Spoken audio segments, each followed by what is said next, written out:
So hello everyone. आज का ये वीडियो बहुत ही ज़्यादा इम्पोर्टेंट होने वाला है और एक काफ़ी साइंटिफिक अप्रोच की आज बात करने वाले हैं कि कैसे होम्योपैथी आने वाले पैंडेमिक में आपकी हेल्प कर सकती है। अब मैंने ये आने वाला पैंडेमिक किसे बोला है तो इसको समझते हैं। एंटीबायोटिक रेजिस्टेंस या एंटी माइक्रोबियल रेजिस्टेंस के बारे में आप सबने सुना होगा। ये कुछ इस तरीके का कॉन्सेप्ट है। सबसे पहली जो एंटीबायोटिक यूज़ की गई थी वो थी पेनिसिलिन। अब पेनिसिलिन के बाद बहुत सारी सीरीज़ ऑफ एंटीबायोटिक्स आई। ये सारी series of antibiotics different disease conditions में यूज़ की गई। जब इनका यूज़ होता रहा ओवर टाइम में, तो जो कॉजेटिव ऑर्गेनिज्म मतलब कि जो बैक्टीरिया था, जो माइक्रो ऑर्गेनिज्म इन सारी डिजीज़ को कॉज कर रहा था, उसमें जीन में म्यूटेशन हुई और उस म्यूटेशन की वजह से अब उस बैक्टीरिया के कुछ ऐसे स्ट्रेन आ गए जो इन एंटीबायोटिक्स के लिए रिएक्ट नहीं करते, वो इन एंटीबायोटिक से किल नहीं होते। तो उनको हम बोलते हैं एंटीबायोटिक रेजिस्टेंट स्ट्रेन। जैसे आपने सुना होगा ना एमडीआर टीबी के बारे में, मल्टी ड्रग रेजिस्टेंट टीबी। तो ट्यूबरकुलस जो बैक्टीरिया है उसमें भी फर्दर बहुत ज़्यादा डेवलपमेंट हुई, बहुत ज़्यादा ऐसे म्यूटेशंस हुए जिसकी वजह से एंटीबायोटिक रेजिस्टेंस डेवलप हो गई। और यही सबसे बड़ा जो फेलियर है वो हो रहा है आजकल की मॉडर्न मेडिसिन में, क्योंकि अब एंटीबायोटिक्स ही उनका गो टू अप्रोच था टू किल द बैक्टीरिया।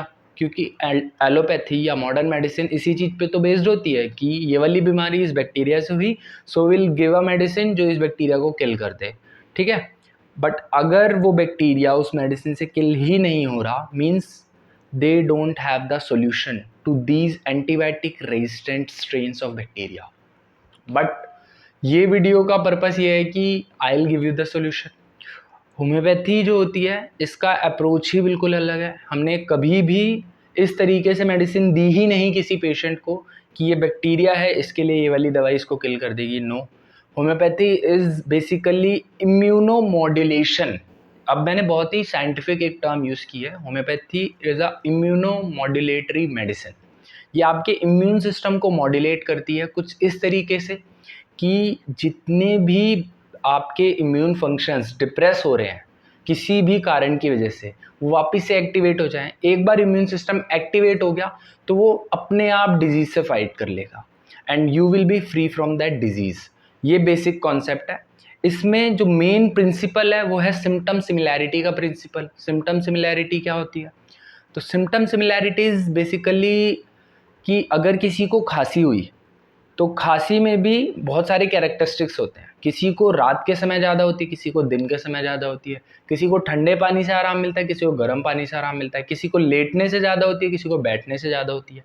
अब इन सारी पिक्युलैरिटीज़ को कोई नहीं देखता।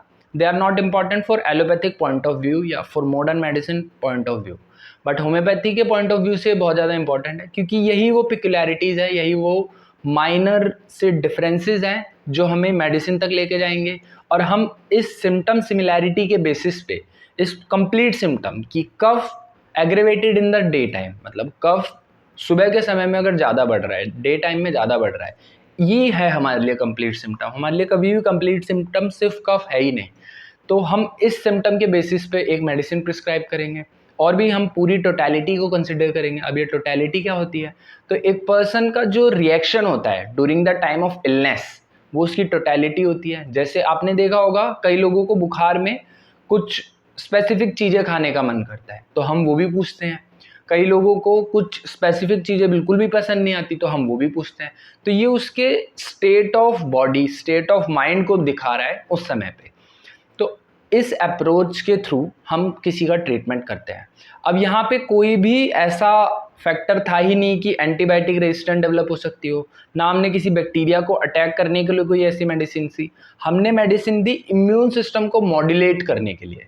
अब जब इम्यून सिस्टम मॉड्यूलेट हो जाएगा so our body is self sufficient to fight any infection.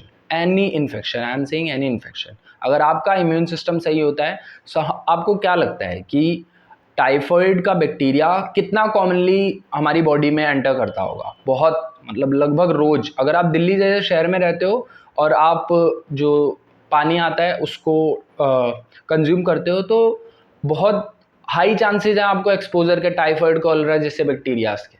But फिर भी हमें कभी ऐसी बीमारी तो होती नहीं। क्यों? क्योंकि हमारा जो इम्यून सिस्टम है वो कॉन्स्टेंटली फाइट कर रहा है। जब हम अपने इम्यून सिस्टम को वीक कर देते हैं तब जाके कोई भी बीमारी हमें लगती है और वो बैक्टीरिया हमें अफेक्ट करता है। इसी इम्यून सिस्टम का जो वीकनिंग हुआ है, जो इस इम्यून सिस्टम में डिफेक्ट आया है, उसको मॉड्यूलेट करेगी होम्योपैथी। उसको जब वो मॉड्यूलेट कर देगी तो वो बैक्टीरिया अपने आप ही इम्यून सिस्टम के द्वारा किल कर दिया जाएगा and you will be free from that disease.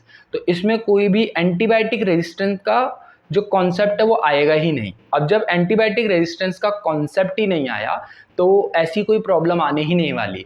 और मैं तो कहूँगा कि अब जो एरा आने वाला है, this is the era for homeopaths, क्योंकि एंटीबायोटिक रेजिस्टेंस की वजह से WHO के अकॉर्डिंग, लैंसेट के अकॉर्डिंग करोड़ों लोगों की डेथ होने वाली है, क्योंकि they don't have the solution for this.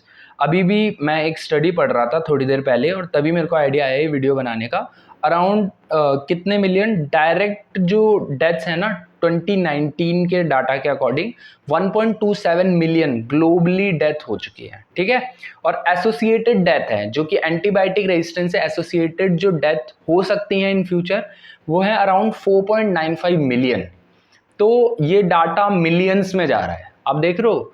So this is ever increasing scenario, क्योंकि अभी एंटीबायोटिक रेजिस्टेंस के हमें सिर्फ शुरुआती दौर में एंटर करा है, अभी हमें इसके बहुत सारे एडवर्स इफेक्ट देखने को मिलने वाले हैं।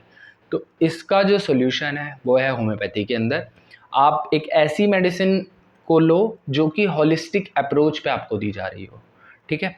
तो जो भी आने वाला पैंडेमिक है, एंड इवन देखो बहुत सारे लोगों के मन में ना ये मिसकंसेप्शन रहता है कि होम्योपैथी सिर्फ क्रॉनिक डिजीज में अच्छा काम करती है, स्लो काम करती है। ऐसा कुछ नहीं है। होम्योपैथी को आप as a general medicine use कर सकते हो। आपके छोटे से छोटे खांसी जुकाम से लेके बड़े से बड़े गॉल स्टोन, किडनी स्टोन, किसी भी तरह का आपको डिसऑर्डर है बॉडी में, उसको ठीक करने के लिए आप होम्योपैथी यूज़ कर सकते हो। You just need a good doctor.